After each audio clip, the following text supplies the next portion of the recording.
Fatos interessantes vão acontecer no nosso mundo em breve.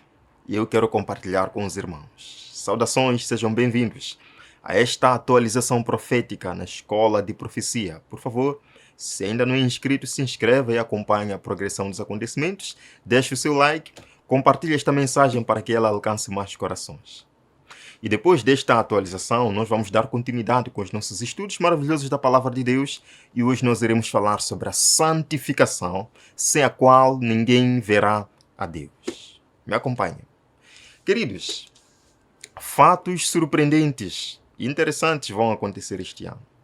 Bem, e quando eu digo isto, de forma alguma estou dizendo que Jesus voltará este ano. De forma alguma estou dizendo que a lei dominical vai ser este ano, porque muita gente gosta de distorcer as minhas palavras. Não estou dizendo isto e nunca falei isto.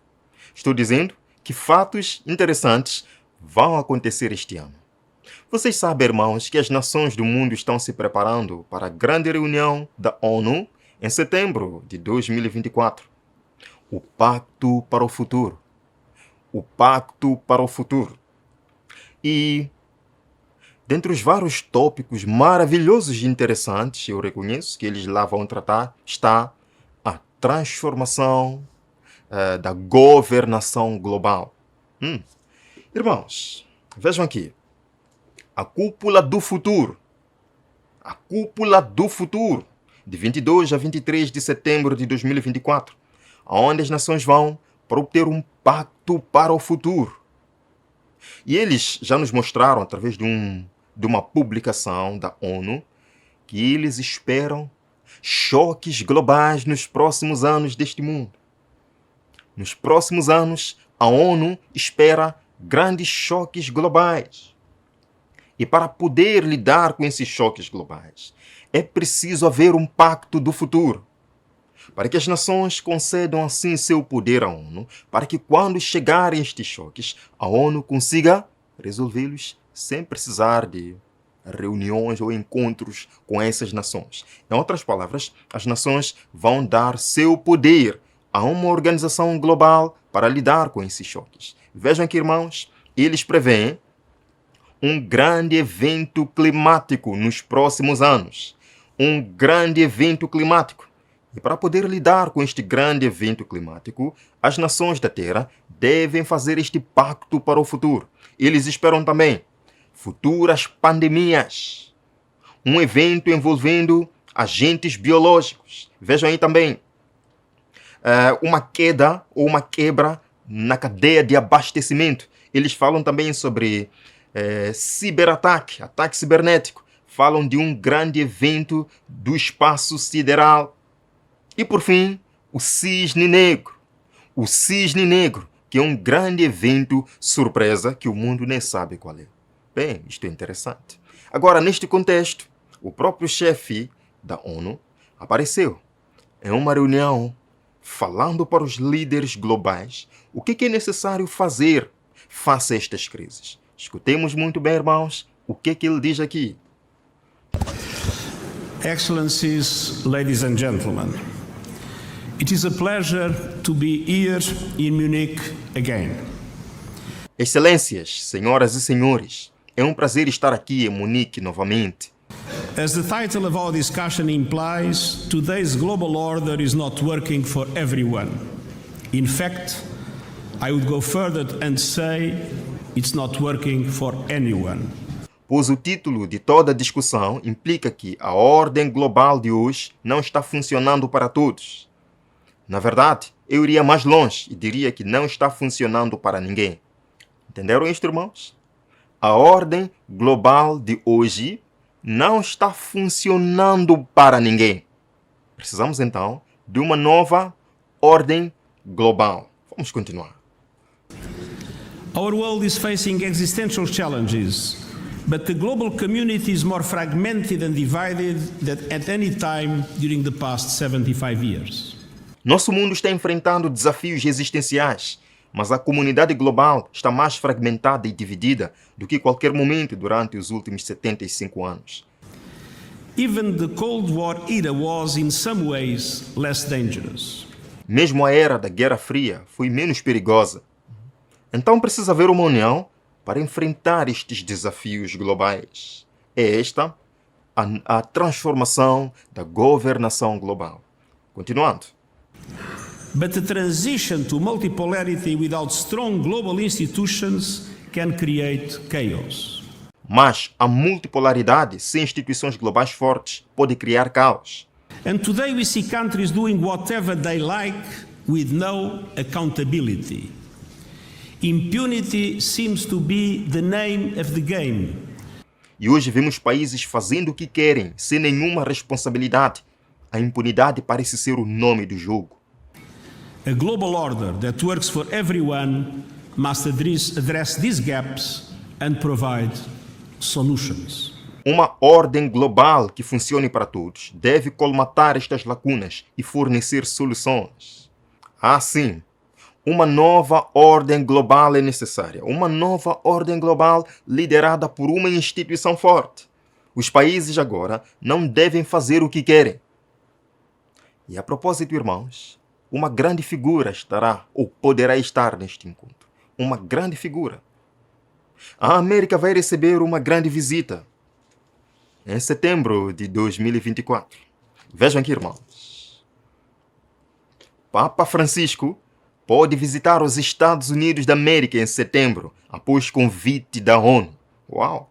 Então, nesta grande reunião, neste grande pacto do futuro, o Papa de Roma poderá estar presente. Isto vai ser muito interessante. Irmãos, é dito aqui, o Papa Francisco está considerando retornar aos Estados Unidos em setembro para falar perante a Assembleia das Nações Unidas. E é dito que uma fonte da Secretaria do Estado do Vaticano disse à Catholic News Agency que chegou um convite formal do secretário-geral, Antônio Guterres, e o Papa Francisco parece inclinado a responder positivamente ao convite.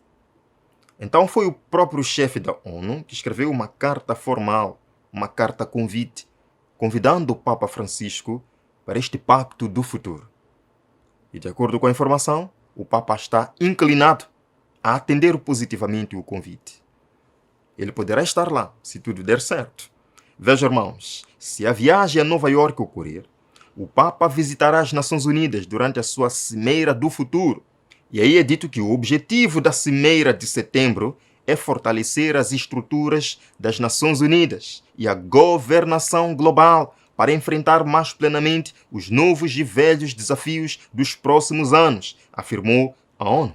Este é o objetivo desta Cimeira do Futuro: fortalecer a governação global para lidar com os desafios do futuro. E é dito que a reunião conduzirá a um pacto para o futuro, para avançar rapidamente na concretização dos Objetivos de Desenvolvimento Sustentável da ONU. Irmãos, é compreensível este convite que o chefe da ONU faz a Roma, porque na presença de Roma, muitos corações ficam sensibilizados. Na presença do Papa, muitos líderes ficam realmente tímidos ou sensibilizados. De fato, tem se dito por aí ultimamente que o Papa Francisco é até mais poderoso que a ONU. Vejam aqui, irmãos. O Papa Francisco disse que a guerra na Ucrânia reflete a impotência das organizações das Nações Unidas. A impotência, meus irmãos. Vejam também aqui. Francisco é um defensor da paz mais poderoso do que a ONU. Então, é compreensível o convite que fazem ao Vaticano, porque é mais poderoso do que a ONU. Irmãos, vejam aqui. Papa Francisco é o único líder respeitado o suficiente para acabar com as guerras de hoje. É por isso que ele tem que ser convidado. Ele não pode faltar, porque na presença dele, o pacto do futuro pode realmente sair. Vejam aqui. Papa Francisco é o pastor do mundo. E o pastor do mundo poderá estar pessoalmente neste grande pacto do futuro. A propósito, irmãos, vários governantes do mundo realmente já disseram que para conseguirmos vencer estes choques globais que já estão acontecendo, mas que ainda vão acontecer, precisa haver uma governança global, precisa haver uma liderança global. O próprio Papa Francisco já falou o seguinte: Papa rejeita demanda excessiva por soberania e promove ideia de autoridade global. Chega de demanda excessiva dos países por soberania. é necessário haver uma autoridade global. E ele falou, irmãos, quando um bem comum supranacional é claramente identificado, é necessário ter uma autoridade especial legal e concordantemente constituída. Para quê? Para facilitar a implementação de políticas. O presidente do Brasil também falou. Lula fala em governança mundial ligada à ONU para resolver a questão climática. Para quê, irmãos? É para forçar os países a cumprirem regras. É dito, o presidente Luiz Inácio Lula da Silva defendeu, em transmissão nas redes sociais, que o mundo crie uma governança global ligada à ONU e com poder de forçar os países a cumprirem regras. Ele diz que se a ONU não tiver um poder de governança, a gente não vai resolver a questão climática. A gente precisa ter uma governança mundial que, em determinadas circunstâncias e casos, decide e a gente seja obrigado a cumprir. Este é o plano, irmãos. Que esta governança mundial decida, imponha e os países sejam obrigados a cumprir. Eu pergunto, que nação do mundo vai ficar de fora? Que nação do mundo vai ousar ficar de fora? E a propósito, neste contexto todo, o Concílio Mundial das Igrejas submeteu à ONU uma lista de comentários sobre este pacto do futuro. E realmente, de acordo com a publicação, parece que eles realmente estão interessados no avanço deste projeto. Vejam aqui, irmãos, Concílio Mundial das Igrejas submete comentários sobre o projeto do Pacto para o Futuro da ONU. Realmente, meus irmãos, as instituições religiosas terão um grande e importante papel nos últimos dias. Vejam aqui o que o Papa diz sobre esta questão toda e, principalmente, da influência que as instituições religiosas devem ter para lidar com os grandes choques futuros. Vejam aqui, nesta publicação, o Papa diz: devemos também celebrar o descanso, especialmente da compra e venda, voltando a focar na guarda do sábado. Ele falou isto abertamente. E é dito que, tal como aconteceu com São Francisco, o Papa Francisco argumenta que esse tipo de conversão pode restaurar o equilíbrio ecológico. Ok, vamos passar por isto, vamos passar. Vejam aqui, irmãos. Isto significa que as instituições religiosas devem trabalhar para ajudar as pessoas a cultivar uma base espiritual que torne possível a conversão ecológica. Em outras palavras, que as instituições religiosas ajudem as pessoas a guardar o domingo. Irmãos, Apocalipse capítulo 17 não faz sentido nos nossos dias. O cumprimento profético não faz sentido nos nossos dias. Apocalipse capítulo 17, começando do verso número 13, a palavra de Deus nos diz algo muito interessante e parecido com isto que estamos vendo aqui. Verso número 13. Eles têm um único propósito e darão sua autoridade à besta. Verso 14. O que farão depois de darem sua autoridade à besta? Pelejarão contra o cordeiro, mas o cordeiro os vencerá, pois é o Senhor dos senhores e Rei dos reis. Vencerão com ele os seus chamados, escolhidos e fiéis. Para quem estuda a profecia, o que está acontecendo agora chama muita atenção, meus irmãos. Estamos nos aproximando do clímax do grande conflito entre o bem e o mal. E as forças estão sendo arregimentadas. E é interessante que Ellen White diz que na batalha final entre o bem e o mal, entre a verdade e o erro, entre o selo de Deus e a marca da besta, os Estados Unidos da América, a segunda besta do Apocalipse 13, não estarão sozinhos. Leiam aqui, irmãos. Mostrou-se que os Estados Unidos são um poder representado pela besta de cornos semelhante aos do cordeiro, e que esta profecia se cumprirá quando aquela nação impuser a observância do domingo, que Roma alega ser um reconhecimento especial de sua supremacia. Mas nesta homenagem ao papado, os Estados Unidos não estarão sós. Por que não estarão sós? Porque toda terra estará envolvida nesta questão. Irmãos, vamos passar por isto, vamos falar agora sobre a boa nova da salvação. Venha comigo nesta oração. Obrigado, Jesus, por estas horas preciosas do sábado. Obrigado, Pai, porque vivemos nos últimos dias. Isto nos alegra, isto nos satisfaz. Afinal de contas, há quanto tempo estamos aguardando por esse dia maravilhoso? A sua vinda, Pai, está cada dia mais próxima. Prepara o nosso coração para o seu encontro. E queremos agora focar-nos na santificação, sem a qual ninguém verá a Deus.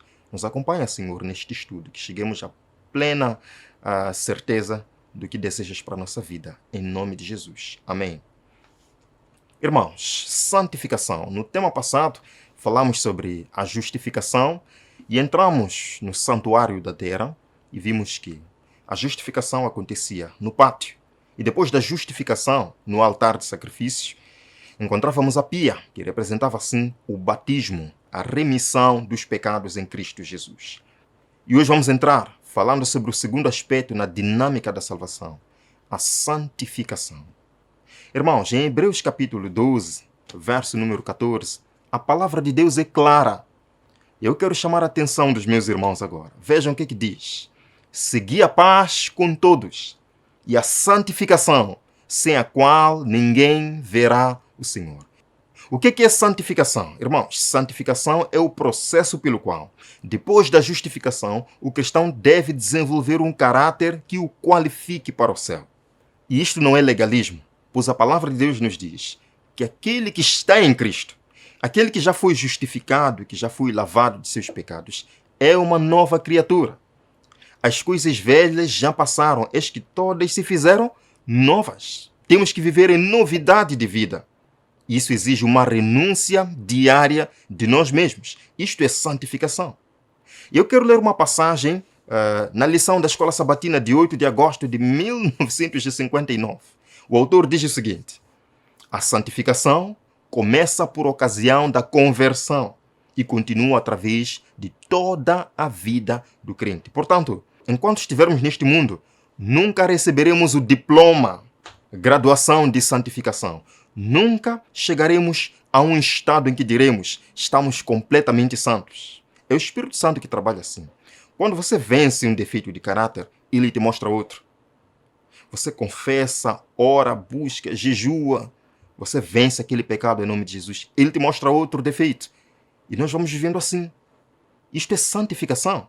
É o gradual desenvolvimento de um caráter semelhante a Cristo, produzido pela submissão do crente à graça de Deus. Abrange todo o momento da vida e é de importância progressiva. Significa perfeito amor, obediência e perfeita conformidade à vontade de Deus. Quando Jesus diz, sede vós perfeitos, pois perfeito é o vosso Pai que está nos céus, está falando do perfeito amor, que resulta numa obediência completa, numa obediência voluntária a Deus. Irmãos, em Atos capítulo 9, verso 32, nos deixa bem claro que todo cristão que é nascido de novo recebe o título de santo. Isto significa ausência de pecado? Não. Mas pela graça de Cristo, nós recebemos o título de santos. Vejam aqui. E aconteceu que, passando Pedro por toda parte, veio também aos santos que habitavam em Lida. Que grande privilégio Cristo dá, meu irmão, de ser chamado santo. Não é ausência de pecado, não é ausência de defeito, não é ausência de tentação, mas é porque você escolhe, você permite que o seu corpo seja o templo do Espírito Santo. Vejam aqui, primeira carta de Paulo a Tessalonicenses 4, verso 3, ele diz que, porque esta é a vontade de Deus. Qual é a vontade de Deus, irmãos? A vossa santificação. Portanto, santificação não é legalismo. Santificação não é perfeccionismo. É a vontade de Deus que nós sejamos santos. Cristo não quer indivíduos ou crentes com um baixo nível de espiritualidade. Cristo abriu as portas para que todo membro da igreja seja santo em Jesus Cristo. Vejam, amigos, Efésios 4, verso 3. Até que todos cheguemos à unidade da fé e ao conhecimento do Filho de Deus, a homem perfeito. A homem perfeito à medida da estatura completa de Cristo. Eu quero deixar mais uma vez claro que não estou falando de perfeccionismo. Não.